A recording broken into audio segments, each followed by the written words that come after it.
धार जिल्ह्यात घडलेल्या एका खोट्या दरोड्याच्या आणि पतीच्या खुनाच्या धक्कादायक प्रकरणाचा हा एक झटपट आढावा आहे. तुम्हाला कदाचित वाटेल की ही एक साधी चोरीची घटना आहे, पण तसं नाहीये.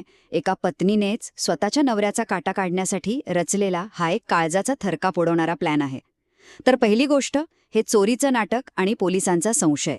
6-7 एप्रिलच्या रात्री प्रियंका पुरोहितने 3 लाखांची चोरी आणि तिचा पती देवकृष्ण याच्या हत्येचा बनाव रचला.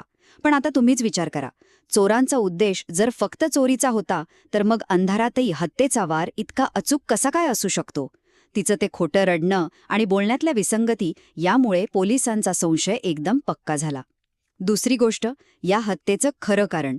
या सगळ्यामागे प्रियंकाचं कमलेश नावाच्या व्यक्तीसोबत 20 वर्षापासून सुरू असलेलं अफेअर होतं.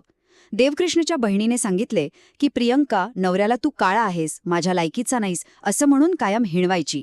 बाह्यरूपावरून केलेला एवढा द्वेष आणि बाहेरचं प्रेमप्रकरण माणसाला इतकं अंधळ करू शकतं की ती व्यक्ती चक्क स्वतःच्या जोडीदाराला मारायला मागेपुढे पाहत नाही. हे खरंच भयंकर आहे, नाही का? आणि शेवटी हा सगळा प्लॅन प्रत्यक्षात कसा आणला गेला? कमलेशने सुरेंद्र नावाच्या मित्राला 1 लाखाची सुपारी दिली. ठरल्याप्रमाणे प्रियंकाने रात्री घराचा दरवाजा उघडा ठेवला आणि हत्या झाल्यावर 10-15 मिनिटांनी दरोड्याचं नाटक करत आरडाओरडा सुरू केला.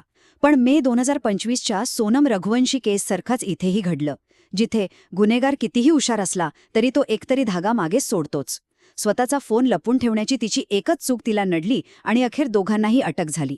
10 वर्षांच्या संसाराचा शेवट एका खोट्या नाटकातून कसा झाला आणि प्रेमात आंधळ होऊन एका निष्पाप माणसाचा बळी कसा गेला, याचा हा एक अतिशय वास्तवदर्शी आणि अंगावर काटा आणणारा धडा आहे.